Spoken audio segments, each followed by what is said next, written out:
Good morning. Welcome to Cromarty. My name's Tim Meek. I'm a PhD researcher at the University of Stirling, and I'm here this morning to talk about lime harling, sneck harl, pointing in Scotland, and a whole range of lime finishes. This is the Cromarty East Kirk, and what you're looking at here is lime harl. And we're going to look at a number of different versions of how lime has been used historically and how it's being used now.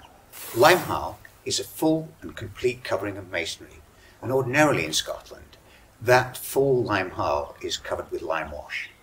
So the aim of this video is to look at the different ways that lime has been used in the past and try and see if we can replicate that as a means of protecting our historic buildings in the future. The material behind me is called sneck harl. This is a misinterpretation of a wear pattern.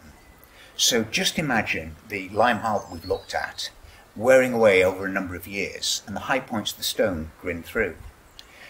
By the mid-19th century, sneck harl had become a thing in Scotland. In other words, people had started providing this finish to buildings where the high points of the stone grinned through. We're very lucky in Scotland. Over the past 30 years, there's been a fantastic revival of lime in the use of historic buildings and indeed new building as well. And I celebrate that. It's really, really good. The difficulty for me is that the way that we're using it now doesn't really correspond to the way it was used in the past. So we've had a little discussion about sneck harl, and in a moment I'm going to show you how this wall has been repaired. So above my head you can still see the sneck harl. Down below you can see where the sneck harl has graded away, and clearly repairs are necessary. But as I walk over here you can see how a contemporary mason who's quite rightly used lime has sort of misinterpreted what has gone on in the past.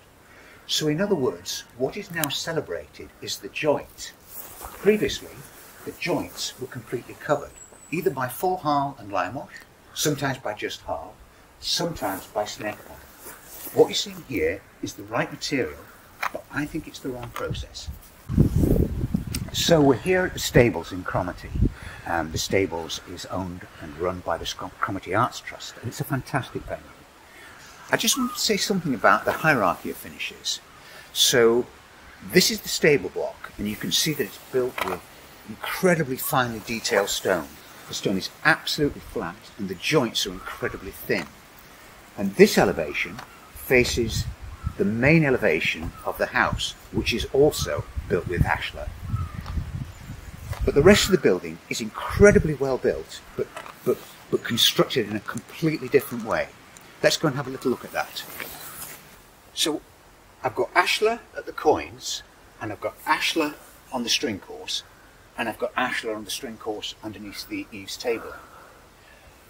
But in between those elements, I've got these large blocks of sandstone, which have been roughly squared, and that's absolutely fine. And then the area in between the joints are packed out, and they're packed out with pinnings, which are the larger sections, and cherrycocks, which are the smaller sections. The purpose of those pinnings and cherrycocks is to bring the wall up approximately flush in readiness to take harl.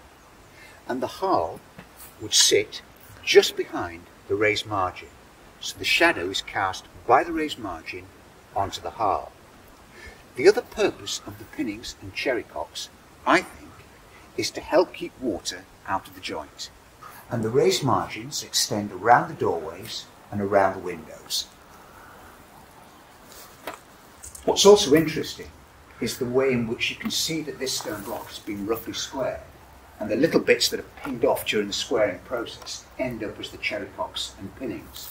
It's also worth noting that if you look really carefully in the odd little isolated bits, remembering that this building has been worked on several occasions over the years, you can still see little traces of its complete lime harl.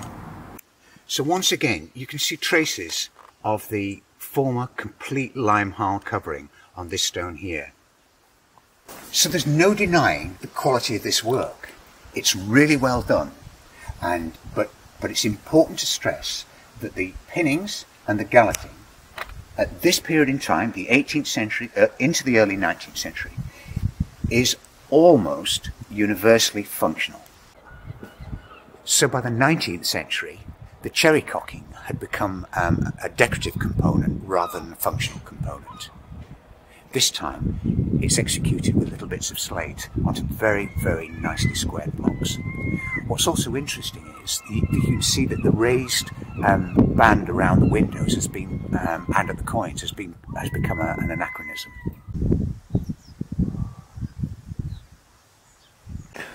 So, when we were in Cromarty, we looked at that 18th century building, we noticed how the mortar had been used sparingly. And the way that it's used sparingly is by packing it out with those little pieces of stone. And those little pieces of stone relate to the general squaring of the larger blocks. And they're shoved in so that we keep the mortar to the minimum. And there are a couple of reasons why we would keep the mortar to the minimum. The first is that it helps to prevent shrinkage. The second is that by packing out the joint, they are more resistant to water penetration. And thirdly, and this is particularly true of the north of Scotland, where lime is in short supply. So, by packing out the joint with the little pieces of stone, we're using the mortar sparingly. So in other words, there is a sense of vernacular economy within the whole process. Okay, I just want to talk about the mortar for the repair process, the galleting, cherry cocking, whatever you want to call it. So, over the years, I've found that the best way to make a mortar for that process is to actually add hair to it. And that's so that you can make sure that as the mortar goes into the wall, and then you add the cherry cock, gallet, little stone, that the hair folds around the stone rather than the stone simply passing through it. So that's it passing through, this is the mortar with the hair, and it folds over. And that's really important, particularly where you've got deep joints, so that you can make sure that that mortar is going right to the back of that deep joint. And most of you who are in conservation will have seen the goat hair that you buy in these bundles. So that would be teased in like that. Okay, so now when you look at it in profile, you can see that's a nice hairy mix. And that's the material we're going to be putting into the wall, and that's the material that we're going to be galleting with. This